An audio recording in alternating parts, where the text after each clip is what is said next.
मेरा मेरे गुरुजी स्वामी राम स्वरूप योगाचार्य जी को शत शत प्रणाम, करोड़ों बार प्रणाम, जिनकी वजह से हमें ये वेदों का ज्ञान मिला और हम इसे आपके साथ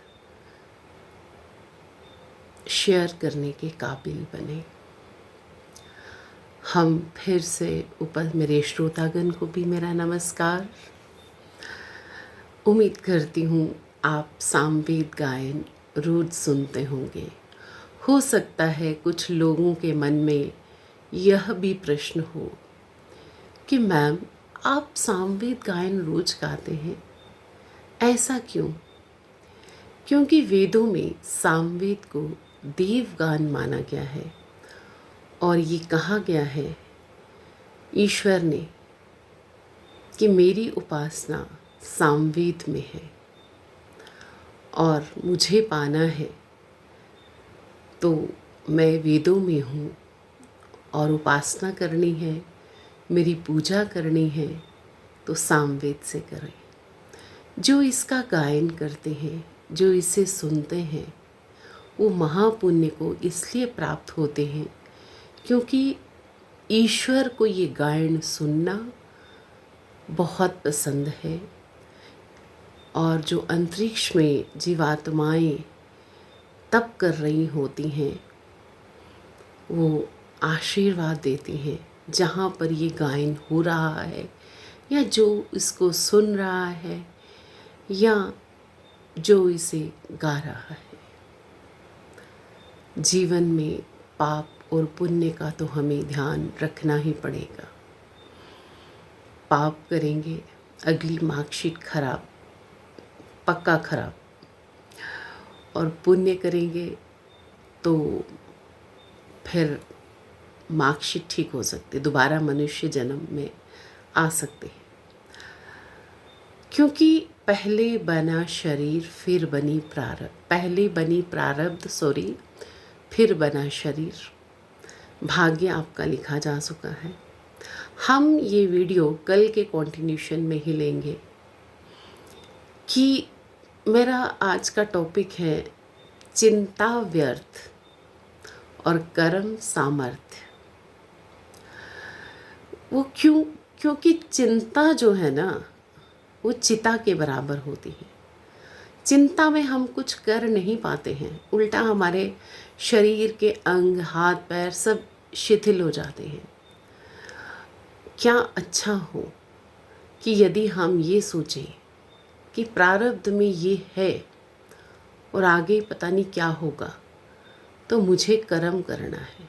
जो भी कार्य है आपकी, जिसको भी चिंता है, उसके लिए हम कर्म करें। जैसे माता पार्वती को उनके गुरु नारद जी ने उनके माता पिता को बताया कि भाई ये कन्या जो है इस पे कष्ट आ सकता है आगे जाके।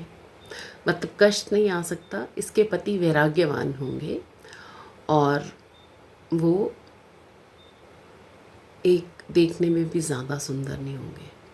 तो उन्होंने उपाय बताया, तो उसने अष्टांग योग की साधना की और अष्टांग योग के बल पर उन्होंने अपनी माता पार्वती ने अपनी माँ को भी बताया तपस्या के बल पर कि जो ब्रह्म जिससे सारा विश्व बनता है, परमेश्वर, उसे वेदों में ईक्षण बोला गया है।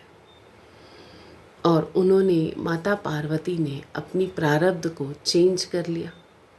उसमें प्रारब्ध वही रही, लेकिन एक सूर्य की तरह उन्होंने अष्टांग योग के अभ्यास से, यानी तपस्या की, हवन किया, तप किया, नाम सिमरण किया, सब कुछ किया और फिर उनकी शादी लॉर्ड शिवा से हो गई, जो पूरे यूनिवर्स के मालिक हैं पर राज्य करते हैं। तो करण जो था, आप खुद जानते हैं, बचपन में उनको कोई ज़्यादा वैसी स्पोर्ट नहीं थी, तो उनके पास, उनको कहते हैं ना कि आहुतियों का कवच कुंडल था उनके पास, जो हम कहते हैं कवच कुंडल था करण के पास। तो गुरुजी ने बताया कि जो कवच कुंडल है ना, वो आहुतियों का कवच कुंडल था उनके पास। वो सूर्य उदय के किरणों के साथ अग्निहोत्र करना आरंभ होते थे और शाम सूर्य अस्त की किरणों के साथ अपना अग्निहोत्र बंद करते थे, ऋषियों के साथ यज्ञ करते थे। इतना अग्निहोत्र उन्होंने जीवन में किया। वेद के मंत्र आपका रक्षा कवच बन जाते हैं। जिस तरह रीढ़ की हड्डी हमें गुरुजी ने 3-4 दिन पहले ही प्रवचन किया और मैंने वीडियो में भी बोला है पिछली वीडियो में कि जिस तरह रीढ़ की हड्डी हमें सपोर्ट करती है और उसी तरह वेद मंत्र हमारा रक्षा कवच बनकर हमारी रक्षा करते हैं। यदि किसी को अग्निहोत्र करना हो तो मेरे चैनल में जाएं, उसमें हमने एक छोटा सा अग्निहोत्र डाला है। उसमें लिखा भी हुआ है कि छोटा सा अग्निहोत्र कैसे करें, peace prosperity how to achieve through Om स्वाहा। तो आप वहाँ से देखें कि छोटा सा हवन कैसे करना है ओम स्वाहा की आहुति से, और पात्र ले आइए और रोज अग्निहोत्र कीजिए। जिनकी कोई कामना है, गुरुजी कहते हैं, जिनकी कोई कामना हो और वो पूर्ण ना हो रही हो, तो सूर्य की उदय होती किरणों के साथ जो अग्निहोत्र करते हैं उन, और सूर्य के अस्त होती किरणों के साथ उनकी वे कामना ज़रूर पूर्ण हो जाती है। तो मेरी ईश्वर से प्रार्थना है कि जो लोग इस सामवेद के गायन को सुन रहे हैं, उनकी जो शुभ कामना हो वो ज़रूर पूर्ण हो। अगर किसी को कोई चिंता है तो कर्म करें, उसके लिए उस कार्य के लिए जो चीज़ें ज़रूरी हैं। सपोज़ कोई पढ़ाई में कमज़ोर है तो खूब मेहनत भी करे और अग्निहोत्र भी करे, तो उसकी जो है अग्निहोत्र उसको मानसिक स्ट्रेंथ भी देगा। और मंत्र ओम स्वाहा इटसेल्फ एक बहुत बड़ा मंत्र है, क्योंकि ओम ईश्वर का नाम है और उसमें पूरा ब्रह्मांड समाया हुआ है। तो गुरुजी ने यह ज्ञान दिया है कि जो ओम स्वाहा की आहुति के साथ भी यज्ञ करते हैं उनकी भी ईश्वर कामना पूर्ण करता है। तो ये छोटा सा अग्निहोत्र आइए हम अपने जीवन का अभिन्न अंग बनाएं। ओम ओम ओम।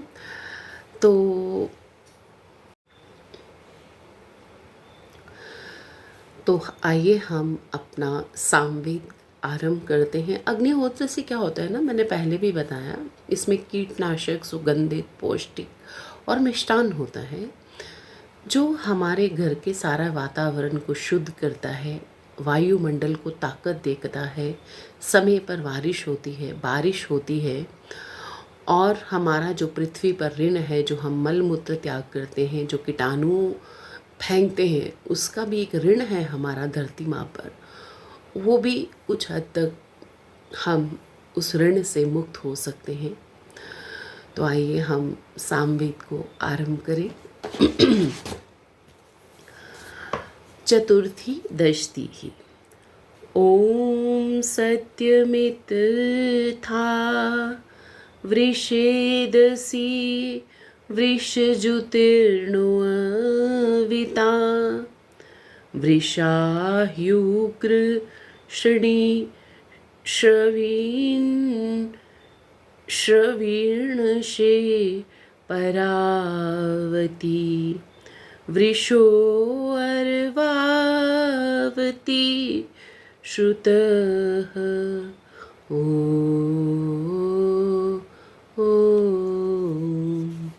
ॐ यच्छक्रासी परावती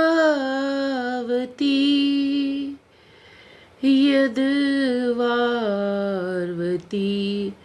वृत्रहण अतस्त्वागिर्वेद्युदिन्द्र केशिभिः सुतावा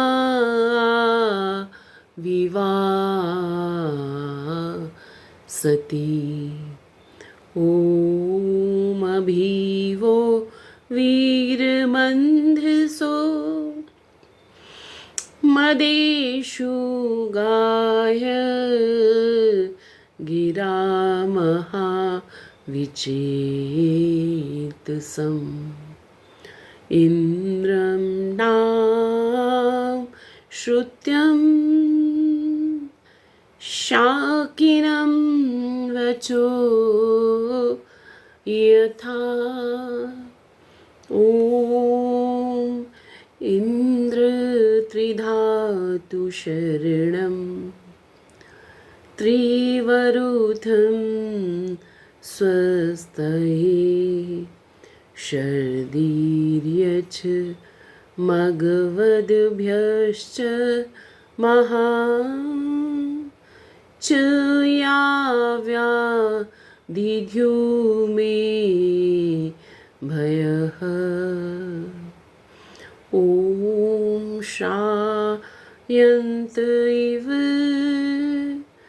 सूर्यं विश्वे दिन्द्रस्य भक्षत् वसुनी जातो जनिमानेयो जसा प्रतिभागं न दिदिंह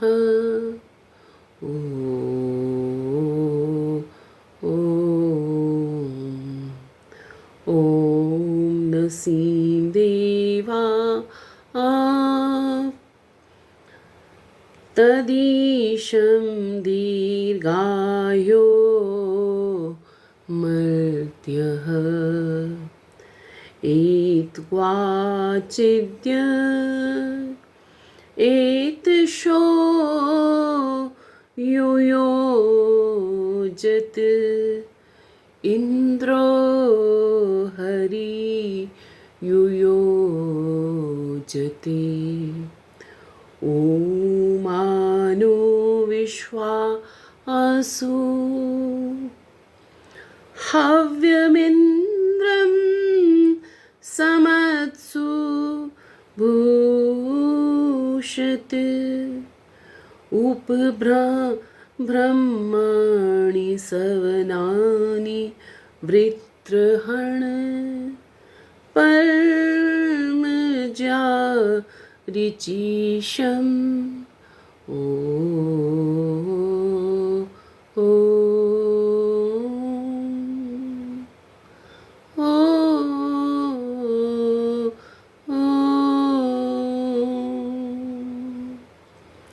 ॐ त्वेदिन्द्रावमं वसुत्वं पुष्यसि मध्यमं सत्रा विश्वस्य परमस्य राजसि न केष्ट्वा गोषु वृण्वते ॐ कवे यत् कवेदसि पुरुत्रा चिधीते मनः अलर्षियुधं खजकृत पुरन्दरप्रगायत्रा अगासिषु ॐ वयमेन्निधा हो पीपेमहे वज्रिणं तस्माद्य सवने सुतं भरानूनं शतश्रुते ॐ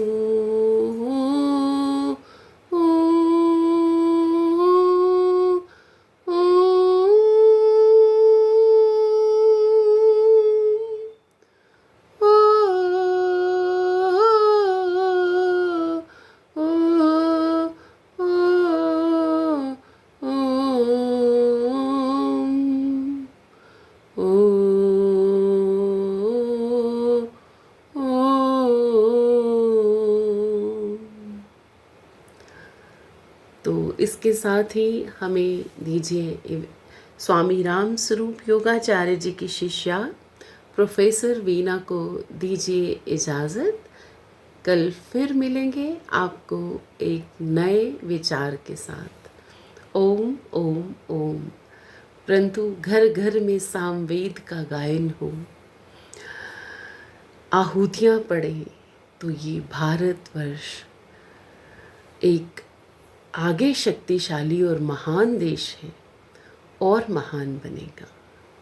ओम ओम ओम।